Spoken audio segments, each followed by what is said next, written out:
By blowing up the Nova Kakhovka Dam, Russia has committed an act of environmental terrorism, resulting in a humanitarian and ecological disaster. But was it worth it military-wise?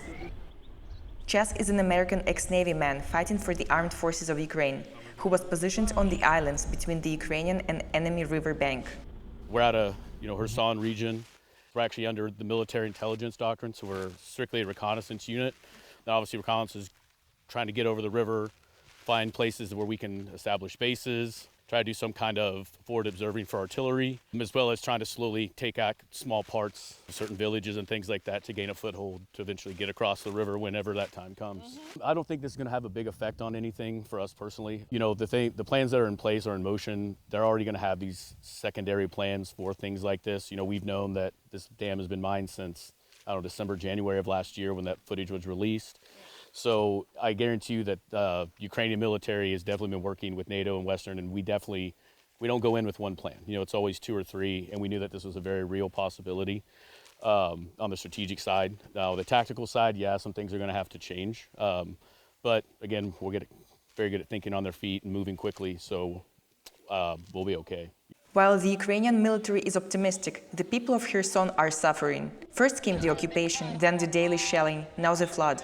Russia seems to have a special hatred for this region, risking the lives of hundreds of thousands of civilians to slow down the anticipated Ukrainian counteroffensive. But after 16 months of terror, the locals here are tough as nails. Tough to the point that some don't see the rising water as a threat.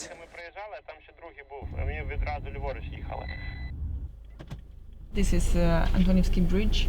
Usually this area is very exposed to the Russian forces. However, now we hear the Ukrainian side working. We are trying to find a way to the village of Sadove. As it's flooded everywhere, we are trying to find a bypass somehow. The water is rising fast. Just hours ago, these were roads. Now you need a boat to get around here. We joined a group of volunteers on their mission to evacuate the local population. Many old people are too weak to leave by themselves. They're also scared. Their homes mean everything to them. Ivan is waiting for his friend to pick him and his 5 huskies up. His neighbor is a blind old man who is also losing his hearing. He doesn't believe that the water is at his door and argues with volunteers. Дідуля! Ми вчора були у вас. Вода де була? Зараз вода, зробіть крок вперед, спробуйте просто. Я ж вам кажу, я не буду. А тут вже буде вам по коліна і по пояс, щоб вийти звідси. Я плавати вмію. After tough negotiations, he caves in, on the condition that his friend up the street also leaves. Ivan Mykolaievich used to be a sports teacher in a local school, but his body is giving up on him. Having seen what happened to abandoned houses during the occupation, he fears looting more than drowning. У вас буде світло, у вас буде телевізор, буде інтернет. За вас будуть піклуватись. Так це що, дня 2-3? Хоча б перечекати, то головне, щоб вам було спокійно зараз всі ці дні.